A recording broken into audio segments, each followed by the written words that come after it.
नमस्कार साथियों, अवनीश शुक्ला स्वागत करता हूं एग्री थिंकर्स के लर्निंग प्लेटफॉर्म पर। चलिए देखते हैं वर्ष 2014 का कृषि जंतु विज्ञान क्लास 12 एग्रीकल्चर का पेपर, क्योंकि कल आपका इसी का पेपर है। देखिए क्वेश्चन को जल्दी स्टार्ट करते हैं। यहाँ पर निम्नलिखित में से किस प्रकार का पोषण अमीबा में होता है? तो होलोजोइक। निम्नलिखित में से कौन सा संघ एनिलिडा के अंतर्गत आता है? तो केंचुआ। निम्न तिलचट्टे के हिमोलिफ में श्वसन वर्णक होता है? तो कोई नहीं, अनुपस्थित होता है। ठीक है। अमीबा में प्रचलन होता है कूटपाद या स्यूडोपोडिया द्वारा। ऑक्सीजन युक्त रक्त पाया जाता है? तो पल्मोनरी सिरा। आगे देखिए, सहतूत रेशम कीट का जंतु वैज्ञानिक नाम? बॉम्बिक्स मोरी। बॉम्बिक्स मोरी याद रखेंगे। एस्केरिस में पीनियल सिटी कहाँ पाई जाती है? तो नर एस्केरिस के क्लोएका छिद्र से एक जोड़ी पीनियल सिटी निकलती रहती है। आगे देखिए, उच्च रक्त वाहिका का नाम लिखिए। उस रक्त वाहिका का नाम जो फुफ्फुस से रक्त को ले जाती है। इसमें आपका क्या होगा? चौथे में आपका होगा, उसका नाम है पल्मोनरी आर्टरी, याद रखेंगे। फिर देखिए, फाइलेरिया रोग पैदा करने वाले परजीवी का नाम लिखिए। तो उसका नाम है वुचेरेरिया। वुचेरिया भी मिल सकता है, वुचेरिया बंक्रॉफ्टी। अगला क्वेश्चन, पैरामीशियम में गुरु तथा लघु केंद्रक का क्या कार्य है? तो लघु केंद्रक प्रजनन क्रिया पर नियंत्रण रखता है और गुरु केंद्रक अन्य क्रियाओं पर। विटामिन डी का क्या कार्य है?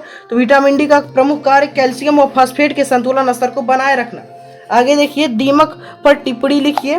तो दीमक जो है, इसमें क्या होता है? इसका शरीर सिर, वक्ष व उदर में विभाजित रहता है, ध्यान में रखेंगे। अब देखिए, सॉरी, यहाँ पर 8वां क्वेश्चन जो है वो छूट रहा था, वो हम बताते हैं। पहले पूछा गया है सिर संघ आर्थ्रोपोडा के 4 प्रमुख लक्षण लिखिए। तो 8वें में यहाँ पर आपका इसमें जैसे जो आर्थ्रोपोडा आपके होते हैं, आर्थ्रोपोडास, इनका शरीर 3 भागों में सिर, वक्ष व उदर में विभाजित होता है। संयुक्त नेत्र पाए जाते हैं। खुला रक्त परिसंचरण तंत्र पाया जाता है। श्वसन ट्रेकिया द्वारा होता है और या बुक लंग्स द्वारा। अब दीमक, उस वही सारे लक्षण यहाँ पर हम चिपका देंगे दीमक में, टिप्पणी में, क्योंकि आता तो है ये भी आर्थ्रोपोडा में। ये एक आर्थ्रोपोडा है दीमक। ठीक है। इसमें क्या होता है? सिर, वक्ष उदर में विभाजित होता है। संयुक्त नेत्र पाए जाते हैं, एक जोड़ी श्रृंगी का, श्वसन ट्रेकिया द्वारा। ठीक है। आगे देखिए, मेढक में गर्भाधान की क्रिया का वर्णन कीजिए। यह कहाँ संपन्न होती है? तो यह क्रिया जल में संपन्न होती है। आप लोगों को अच्छे से करना है। प्लेसेंटा के कार्य बताइए। तो प्लेसेंटा जो है आपका, ये भ्रूण को पोषण, संरक्षण, प्रसवानुसंधान में मदद करता है। आगे देखिए, केचुए के पटीय वृक्क की संरचना लिखिए।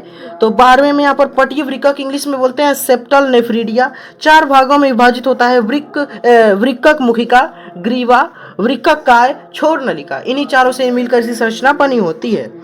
आगे देखिए, मधुमक्खी का आर्थिक महत्व लिखिए। 13वां क्वेश्चन है। तो 13वें क्वेश्चन में आपका छत्ते से इसके शहद व मोम मिलता है और मधुमक्खी परागण में मुख्य भूमिका निभाती है। आप लोगों को पता होगा, कई सारे पुष्पों को मधुमक्खी पॉलिनेट करती है, परागित करती है। ठीक है, ध्यान में रखेंगे। फिर आगे देखिए, आप यहाँ पर 14वां क्वेश्चन क्या कहा जा रहा है? अर्धसूत्री विभाजन की विभिन्न अवस्थाओं को चित्र बनाइए। अर्धसूत्री विभाजन मतलब मियोसिस। इसकी जो टर्म है 1905 में फार्मर और मूरे ने सर्वप्रथम प्रयोग किया था। इसमें 2 इसके पार्ट होते हैं, meiosis first, meiosis second. Meiosis first में 4 होते हैं, prophase first, metaphase first, anaphase first और टिलोफेज फर्स्ट। प्रोफेज फर्स्ट में 5 आपको यानी अवस्थाएं पाई जाती हैं, leptotene, zygotene, pachytene, diplotene, diakinesis. Meiosis second में आपका जो है prophase second, metaphase second, anaphase second और टीलोफेज सेकेंड पाई जाती हैं। फिर यहाँ पर आगे देखिए, आप क्या कहा जा रहा है? क्वेश्चन नंबर 15 है, पैरामीशियम की आंतरिक संरचना का वर्णन कीजिए। जो पैरामीशियम होता है उसका जो इंटरनल स्ट्रक्चर होता है, पैरामीशियम की आंतरिक संरचना, उसके बारे में यहाँ पर पूछा जा रहा है। तो देखिए, हम यहाँ पर देखते हैं क्या होता है। जो स्ट्रक्चर ऑफ पैरामीशियम होता है, इसे सामान्य भाषा में स्लीपर जंतु यानी स्लीपर जो कहते हैं, जंतु कहते हैं। आपने देखा होगा, इसका आकार वैसे ही होता है। यह लगभग 0.3 मिलीमीटर लंबा चप्पल के आकार का प्रोटोजोआ जंतुक है। यह चारों ओर से पेलिकल से घिरा होता है, पेलिकल से। इसकी सतह पर असंख्य सीलिया पाए जाते हैं। सीलिया प्रचलन तथा भोजन ग्रहण करने में सहायक होते हैं। शरीर के अधर तल पर मुख खांच यानी ओरल ग्रोव पाई जाती है। ये सारी चीजें आप लिख देंगे। फिर संयुक्त नेत्र का सचित्र वर्णन कीजिए। संकलित दृष्टि यानी मोजेइक विजन समझाइए। तो इसमें आपका क्या होगा? देखिए, अब इसमें आपको फिगर वाला क्वेश्चन था, फिगर बना के आपको जो है लिखना था 16वें क्वेश्चन में। तो इसमें हम आपको आप फिगर बनाएंगे, कुछ हम इसमें थ्योरी आपको बताते हैं। 16 क्वेश्चन में यहाँ पर आपका क्या होगा, देखिए यहाँ पर आपका जो है जैसे संयुक्त नेत्र जो है जिसको बोलते हैं हम कंपाउंड आई, उसका आप ध्यान में रखेंगे। इसमें कॉकरोच में स्तराधान प्रतिबिंब या अंशदर्श प्रतिबिंब जो है, इसे देखिए कंपाउंड आइज में आपका क्या क्या होता है, संयुक्त नेत्रों का निर्माण, नेत्रांशक, इसको इंग्लिश में क्या बोलते हैं, इंग्लिश में बोलते हैं यहाँ पर नहीं याद आ रहा है तो नेत्रांशक से यानी होता है, नेत्रांशक के दो क्षेत्र होते हैं, फोकस क्षेत्र और दूसरा है रिसेप्टर रीजन यानी ग्राही क्षेत्र। तो आप इसको ध्यान में रखेंगे। फिर आगे देखिए जीव द्रव्य के विभिन्न लक्षणों का उल्लेख कीजिए। जीव द्रव्य इंग्लिश में बोलते हैं प्रोटोप्लाज्म, बहुत ज्यादा मोस्ट इंपॉर्टेंट है। इसकी खोज डुजार्डिन ने 1835 में की थी। प्रोटोप्लाज्म नाम जेई पुरकिंजे ने 1848 में दिया था 1939, और भौतिक आधारशिला हक्सले ने 1963 में कहा था। यह कलरलेस होता है, रंगहीन होता है, 80% जल होता है। यह दो चीजों से बना होता है, पहला है कोशिका द्रव्य यानी साइटोप्लाज्म, दूसरा है केंद्रिका द्रव्य यानी न्यूक्लियोप्लाज्म। न्यूक्लियोप्लाज्म और साइटोप्लाज्म को जोड़ेंगे तो प्रोटोप्लाज्म आपका यहाँ पर बनेगा।